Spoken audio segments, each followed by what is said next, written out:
नमस्कार दोस्तों, विनायक क्लासेस में आप सभी का बहुत बहुत स्वागत है। सभी को गुड मॉर्निंग, राधे राधे, जय श्री कृष्णा। तो कैसे हैं आप सभी? आशा करती हूँ बहुत ही मस्त होंगे।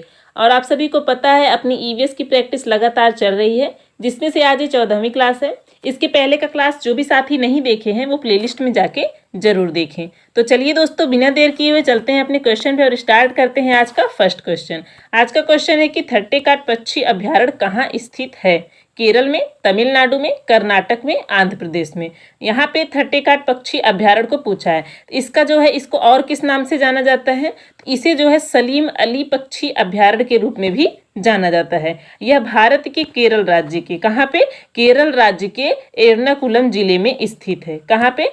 केरल राज्य के एर्नाकुलम जिले में स्थित है। और यह जो केरल का यह अभ्यारण्य जो है ये केरल का पहला और सबसे प्रमुख पक्षी अभ्यारण्य है। इसकी स्थापना की बात करते हैं तो इसकी स्थापना जो है वो 1983 में हुई थी। कब हुई थी? 1983 में। इसमें जो है 200 से अधिक, लगभग कितना, 200 से अधिक प्रजातियां इस जो है इसमें 200 से अधिक पक्षियों की प्रजातियां पाई जाती हैं। और यह बात यहाँ पे करते हैं यदि केरल की, तो इसका आंसर भी हो जाएगा ऑप्शन नंबर 1 केरल। यहाँ पे केरल की बात करते हैं तो इससे जो भी क्वेश्चन बनते हैं या फिर जो भी बन सकते हैं हम उसके बारे में थोड़ा सा देख लेते हैं। कि बात करते हैं केरल, तो ये किस तट पे है? तो केरल जो है ये अरब सागर के तट पे है। कहाँ पे है? अरब सागर के तट पे। और भारत की सबसे बड़ी जैव विविधता, सबसे बड़ी जैव विविधता कहाँ पाई जाती है? तो वो भी हो जाएगा केरल के शांत घाटी में। कहाँ पे? केरल के शांत घाटी में सबसे बड़ी जैव विविधता पाई जाती है। मसालों का घर किसे कहते हैं? तो वो भी हो जाएगा केरल। मसालों का घर किसे कहते हैं? केरल को। और नौका दौड़ वल्लमकारी का आयोजन कहाँ पे होता है? तो वो भी केरल में ही होता है। ओणम त्योहार भी केरल का है। कहाँ पे? केरल। ओणम त्योहार का आयोजन कहाँ पे होता है? केरल में होता है। इसका आंसर ऑप्शन नंबर 1 हो जाएगा केरल। चलिए नेक्स्ट पे आते हैं। अगला क्वेश्चन है कि बेंजीन के कारण होता है क्या? त्वचा कैंसर, हृदय कैंसर, रक्त कैंसर या कोई नहीं? तो बेंजीन के कारण जो है क्या होता है? रक्त कैंसर होता है। ऑप्शन नंबर सी इसका सही हो जाएगा। बात करते हैं यहाँ पे बेंजीन की, तो बेंजीन जो है ये हमारे रक्त के साथ क्या करता है? अभिक्रिया करता है। और रक्त के साथ अभिक्रिया करने से क्या हो जाता है? वो रक्त कैंसर होता है। यहाँ पे एक इंपॉर्टेंट पॉइंट बनता है कि नाभिकीय भट्टियों में, कहाँ पे? नाभिकीय भट्टियों में कार्य करने वाले जो श्रमिक होते हैं उनको सबसे ज्यादा खतरा किससे होता है? तो उनको भी जो है सबसे ज्यादा खतरा रक्त कैंसर से होता है। इसका आंसर ऑप्शन नंबर सी हो जाएगा। नेक्स्ट क्वेश्चन है कि किसी राज्य के विश्वविद्यालय का कुलाधिपति कौन होता है? किसका? किसी राज्य के विश्वविद्यालय का। तो बात करते हैं यहाँ पे राज्य के विश्वविद्यालय के कुलाधिपति की, तो लगभग जो है सभी भारतीय राज्यों में राज्यपाल ही जो है वो राज्य के मतलब सार्वजनिक विश्वविद्यालयों के कुलाधिपति होते हैं। लेकिन यहाँ पे एक वो है क्या? पश्चिम बंगाल। एक जैसे हर जगह अपवाद होता है तो वैसे यहाँ पे भी है कि पश्चिम बंगाल को छोड़कर और सभी जो हैं भारतीय राज्यों में सार्वजनिक विश्वविद्यालयों का कुलाधिपति कौन होता है? तो वो राज्य का राज्यपाल होता है। तो पश्चिम बंगाल को छोड़कर तो पश्चिम बंगाल में कौन होता है? तो पश्चिम बंगाल में जो है वो मुख्यमंत्री होते हैं। कौन होते हैं? मुख्यमंत्री होते हैं। और यहीं पे हम बात करते हैं केंद्रीय विश्वविद्यालय की, तो केंद्रीय विश्वविद्यालय का कुलाधिपति कौन होता है? तो केंद्रीय विश्वविद्यालय का कुलाधिपति वो हो जाएगा राष्ट्रपति। क्या हो जाएगा? राष्ट्रपति। इसका आंसर हो जाएगा राज्य का राज्यपाल। Option number B. राज्य के विश्वविद्यालय का कुलाधिपति कौन होता है? राज्य का राज्यपाल। चलिए नेक्स्ट पे आते हैं। अगला क्वेश्चन है कि पर्यावरण के सांस्कृतिक घटक में शामिल नहीं है। नहीं, निगेटिव पूछा है, हमको निगेटिव आंसर देना है। भूतापीय ऊर्जा, आर्थिक ऊर्जा, सामाजिक ऊर्जा या सभी। तो यहाँ पे बात करते हैं कि पर्यावरण के सांस्कृतिक घटक में शामिल नहीं है, ये पूछा है। तो पर्यावरण के घटक की बात करते हैं तो एक हो जाएगा जैविक।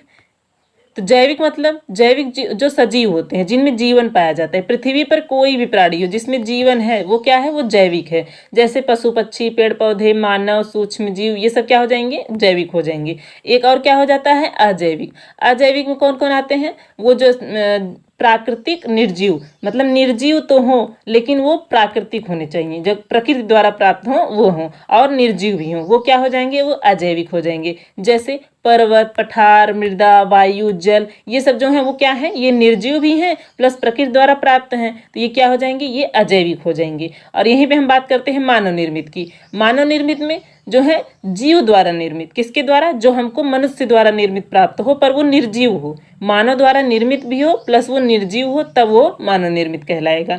और जैसे कि इसमें से हो जाएगा इसका एग्जाम्पल जैसे कागज, कलम, कुर्सी, ये सब तो एक नॉर्मल है, इसको ये तो सबको पता है। लेकिन अगर क्वेश्चन घुमाता है तो कहाँ से बनता है, जैसे कि धर्म पूछ लिया, धर्म हो गया, संस्कृति हो गया, सभ्यता हो गया, रीति रिवाज, ये सब जो है ये क्या है, ये निर्जीव भी हैं प्लस ये मानव द्वारा बनाए गए हैं। ये जो है ना तो हमको प्रकृति से प्राप्त है, न ये किसके द्वारा प्राप्त है, ये समाज से प्राप्त है, मनुष्य मानव ने इसको बनाया है। तो ये यहाँ पे पूछा क्या है, इसमें पूछा है सांस्कृतिक घटक। सांस्कृतिक घटक में शामिल नहीं है, तो सांस्कृतिक घटक में क्या शामिल नहीं है, तो भूतापी ऊर्जा, यही जो है इसका आंसर हो जाएगा। भूतापी ऊर्जा ये जो है किस में आ जाएंगे, ये अजैविक में आ जाएंगे। और यहाँ पे ये आर्थिक जो है, ये सामाजिक, ये हमको किससे प्राप्त है, ये सांस्कृतिक घटक से प्राप्त है। इसका आंसर निगेटिव पूछा है, ऑप्शन नंबर ए हो जाएगा, भूतापी ऊर्जा। चलिए नेक्स्ट पे आते हैं। अगला क्वेश्चन है कि एक स्वस्थ मृदा में सामान्यतः वायु पाई जाती है, कितना, 5 से 10%, 40 से 45%, 25% और 15 से 20%। तो यहाँ पे एक स्वस्थ मृदा की बात करते हैं, एक स्वस्थ मृदा में सामान्यतः वायु पाई जाती है कितना, तो हो जाएगा ऑप्शन नंबर सी, 25%, कितना, 25%।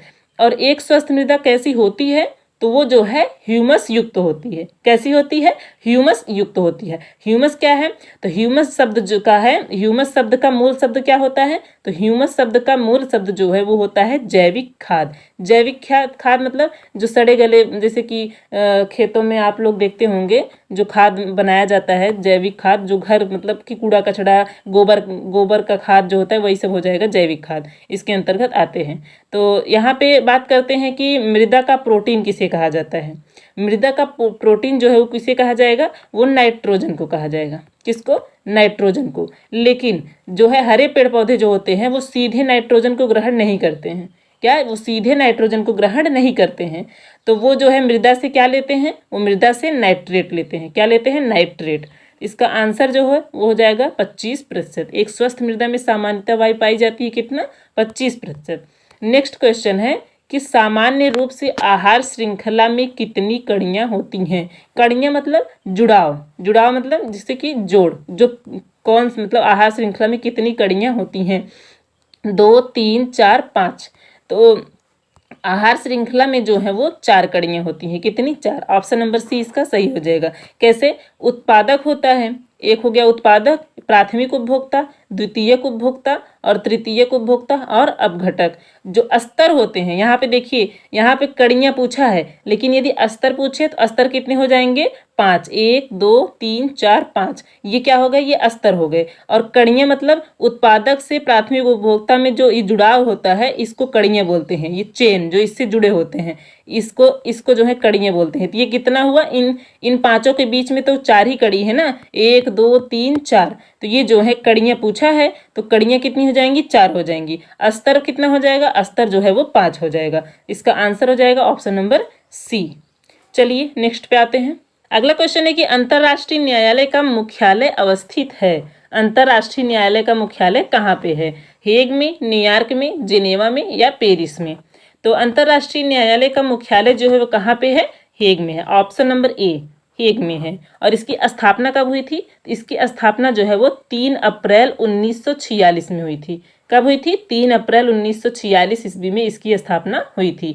इस संविधान में जो है वो कितने अध्याय हैं, इस संविधान में 5 अध्याय, कितने, 5 अध्याय हैं। और अनुच्छेद कितने हैं, अनुच्छेद जो है वो 70 हैं। और ये जो है हेग किस देश में है, हेग जो है वो नीदरलैंड के देश में। कहाँ पे, नीदरलैंड। हेग का देश क्या है, तो वो नीदरलैंड हो जाएगा। इसका आंसर हो जाएगा ऑप्शन नंबर ए।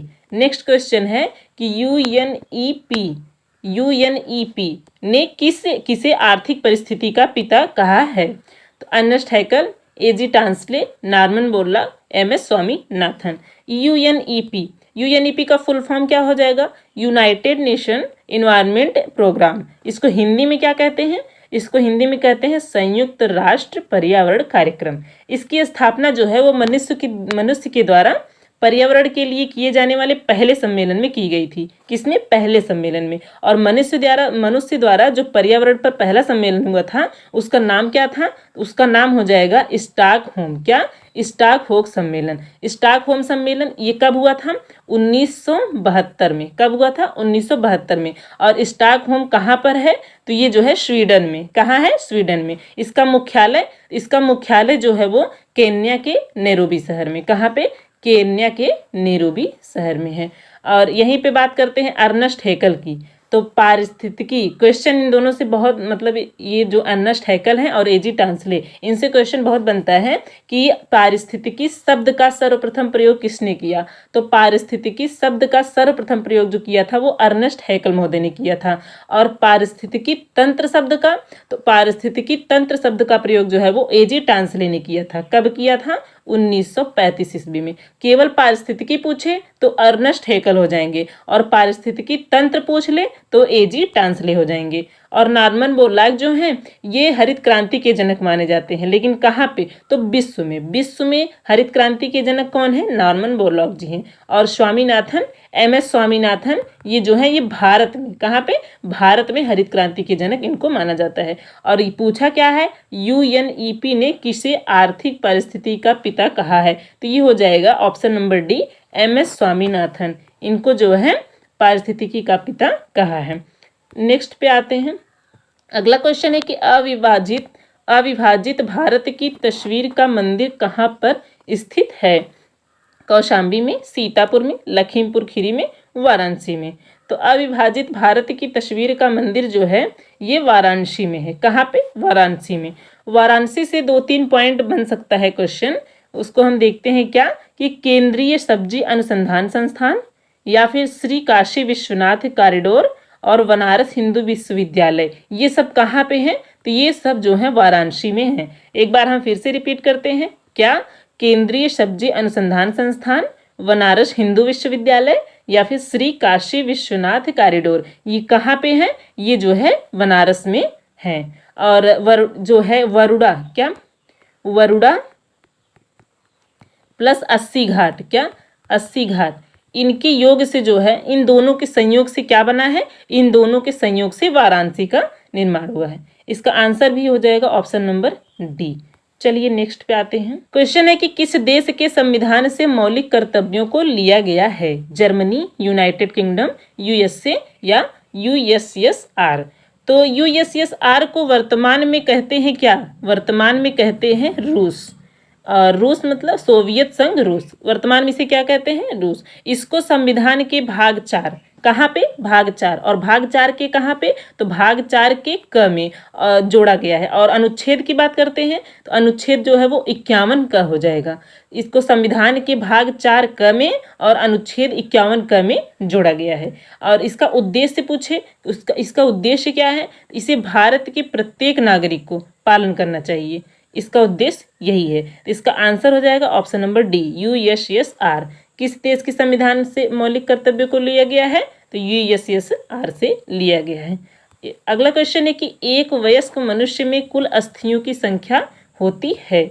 एक वयस्क मनुष्य का पूछा है? 306, 275, 206 या 175। इसका आंसर ऑप्शन नंबर सी हो जाएगा 206।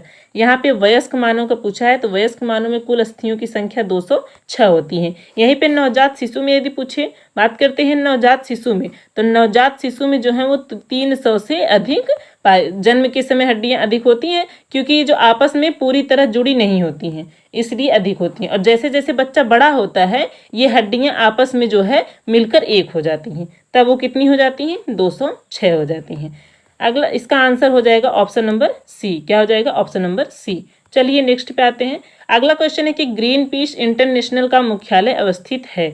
ग्रीन पीस इंटरनेशनल का मुख्यालय कहाँ पे स्थित है? ये पूछा है। न्यूयॉर्क में, नागासाकी में, सिडनी में या एम्स्टर्डम में? क्या है? एम्स्टर्डम में। और यहाँ पे जो है पूछे इसकी स्थापना, क्या इसकी स्थापना, इसकी स्थापना जो है 1971 हो जाएगा। क्या 1971 में इसकी स्थापना कब हुई थी? 1971 में। इसका मुख्यालय जो है वो हो जाएगा नीदरलैंड के एम्स्टर्डम में स्थित है। इसका आंसर ऑप्शन नंबर डी हो जाएगा, एम्स्टर्डम में। और यहाँ पे इससे जो है पूछे कि इसका कार्य क्या है, क्या है इसका कार्य? तो इसका कार्य जो है वो वैश्विक स्तर पर व्यक्तिगत एवं सामूहिक विकास को प्रोत्साहित करना है। चलिए नेक्स्ट पे आते हैं। अगला क्वेश्चन है कि प्रजातियों की उत्पत्ति एक रचना है, किसकी? अरस्तू की, चार्ल्स डार्विन की, मेंडल की या रॉबर्ट हुक की? तो प्रजातियों की उत्पत्ति एक रचना है किसकी? चार्ल्स डार्विन की। ऑप्शन नंबर बी सही हो जाएगा, चार्ल्स डार्विन की है। और इसका प्रकाशन वर्ष कितना रहा है? इसका प्रकाशित वर्ष जो है वो 24 नवंबर 1859।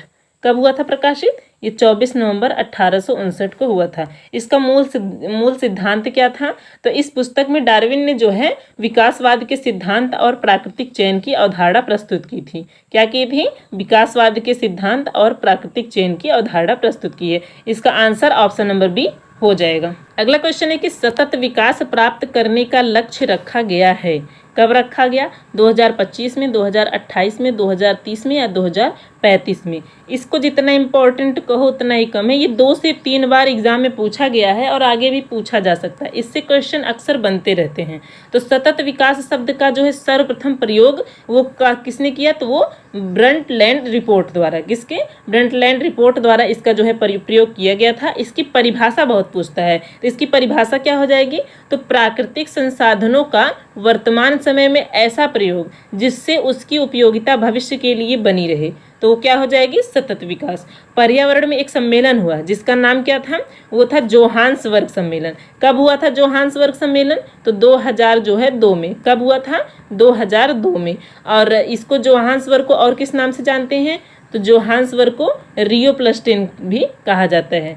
और ये जोहान्सबर्ग सम्मेलन का मुख्य विषय बनाया क्या गया था? तो जोहान्सबर्ग सम्मेलन का जो मुख्य विषय बनाया गया वो क्या था? सतत विकास। उद्देश्य इसका उद्देश्य क्या था? तो गरीबी को समाप्त करना, पर्यावरण की रक्षा करना और 2030 तक, कब तक? 2030 तक सभी के लिए शांति और समृद्धि सुनिश्चित करना था। इसका आंसर ऑप्शन नंबर सी हो जाएगा, 2030।